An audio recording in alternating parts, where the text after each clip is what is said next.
Well, earlier this week, the first image of a black hole was revealed by the National Science Foundation. 50 years ago this summer, astronauts Neil Armstrong and Buzz Aldrin landed the Apollo Eagle on the moon, taking the first steps on the lunar surface. And Hattie, now the recent release of the movie Apollo 11 tells the history of the moon landing mission with never-before-seen footage. And the impressive score for the documentary film was composed by a Hilliard resident and someone who happens to live very close to me, because I got to hear some of the music being made in the studio, Matt Morton. And first of all, I want you to take a listen because you created something really impressive. You are go for TLI, you're go for the moon.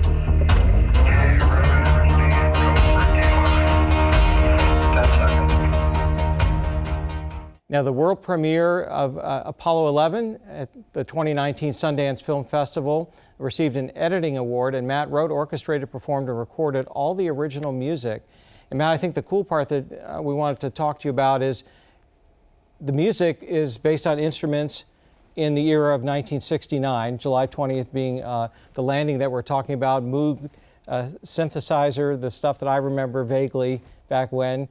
Tell us about that.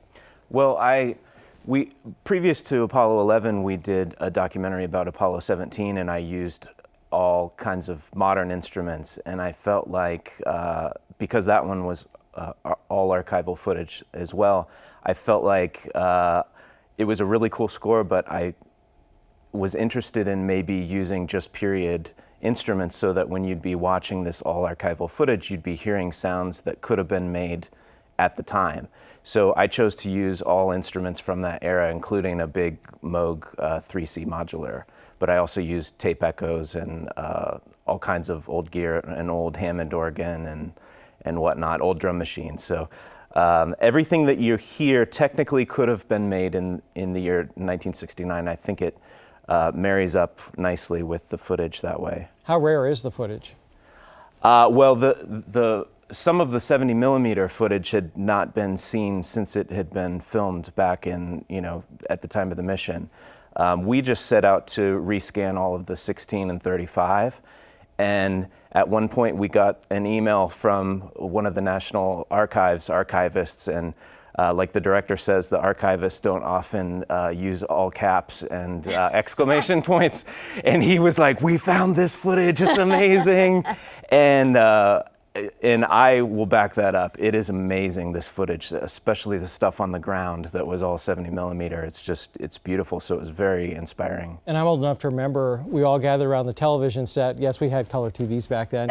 On July 20th, 1969, I knew it was, we were just spellbound watching the first two astronauts, I think it was about 16 minutes apart or thereabouts, taking those first steps on the moon. And at that time, just what an awe-inspiring moment that was, similar to seeing a picture of the black hole this past Wednesday, and then, of course, this being the 50th anniversary. So, Matt, this had to be a remarkable piece of history that we're going to continue to review. It was incredible. I got to meet Michael Collins, the command module pilot. Nice. I got to meet both of Neil Armstrong's sons, Mark and Rick. All of the families involved were incredibly supportive, and yeah, it was incredible. I feel like it's ruining me because I don't know what my next project is gonna. I don't think I can find a cooler project than this. So you feel like you've had your drop mic moment? Exactly. Yeah, I'm done. I'm hanging it up at age 42. But so you obviously you have to be a space buff then. Oh yeah. How long have you loved this stuff? Oh, since I was a boy. Of course, but like this project gave me an excuse to just nerd out fully. Like I bought. No one will question you right over that. Yeah, I bought every book, I watched every movie over and over again. It was so awesome. All right, and if anybody wants to check out what you've done, how exactly do they do that?